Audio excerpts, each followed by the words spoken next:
سلام درود و درهباد مروچی ما را یک تاثیرگذاری داستانی هستند و ما را داستان تو که دو شخصیت ها یک پتی و یک چوب که کسانی 12-13 ساله این که سگ عصبانی مردمی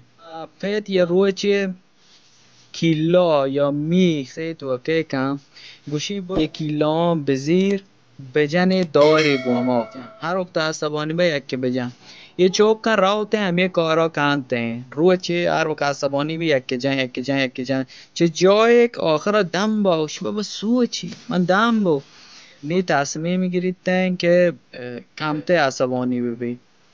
راوت پتا گوشید من دیگه حوصله نیست من برام یک سر کیلا بجنم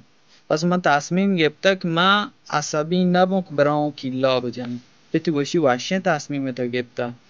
هر وقت تو یه روچ کاملی و تا بدار عصبانی مبه نبرو چما کیلا یکی درکم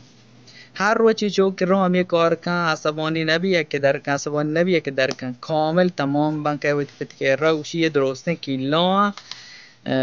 که من عصبانی نبید تگم روچی یکی در کتا یه تی تعویل پتی وشی نبره منی همراه بی رای همه جاگا روا همه دار سرا چارا آ کیلا یک جنگ بیتگا انگا پده ایرم وشی من چوک بچا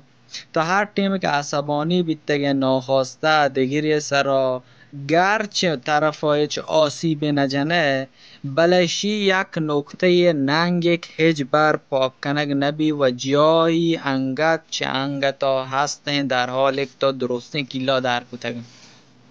شی یک درس بزرگی برای فرزندان من و توی